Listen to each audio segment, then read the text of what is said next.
Thank you so much for taking the time today. Absolutely. I really appreciate it. Absolutely love this movie. Thank you. I think the cast is phenomenal. Can you talk about finding Chris and Julia and Matilda, of course?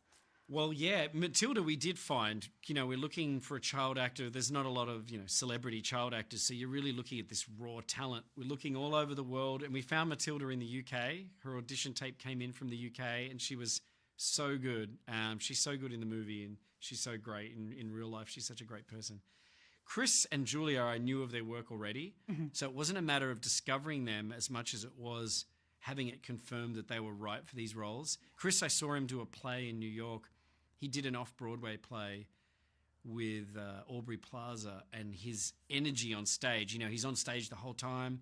He was just this like ball of rage, and like the energy was palpable. As soon as I saw that play, I thought, this is the guy. Mm-hmm. With Julia, I just knew her past work, and we started talking, and she actually she told me she got the role by texting me like the wolf emoji. She told me she was taking the role. And I was like, oh, yes. So it was just awesome. Like when you get great actors, you know that they're going to elevate the movie. Yeah. So, yeah.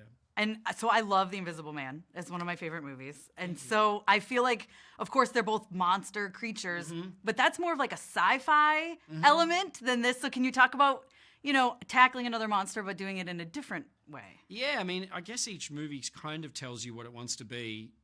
With Invisible Man, I was thinking, like, what's the most realistic way to portray this? And I feel like we're not that far away in terms of tech.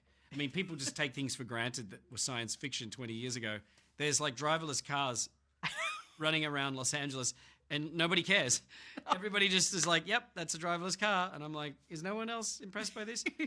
So I feel like with that, tech seems like the right way to go. With this, my focus was illness and disease and the body fighting against itself. So it became more of a biological thing than a science fiction thing. Science fact, rather than fiction. Yeah. Well, speaking of that, I want to talk about how this movie is really sad, tragic, emotional. I'm terrified, and then I'm crying.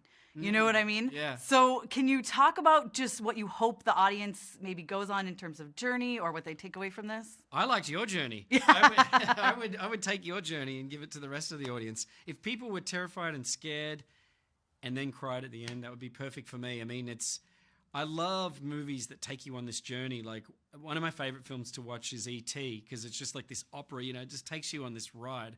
And I always cry at the end of E.T. Doesn't matter how many times I see it, it gets me. It has a power that is so deep. So yeah, I love the journey you went on. I'll take that one. Awesome. Well, thank you so much. Congratulations. Thank you. I cannot wait for everyone to see this movie. I can't wait to see it again. Thank you so much.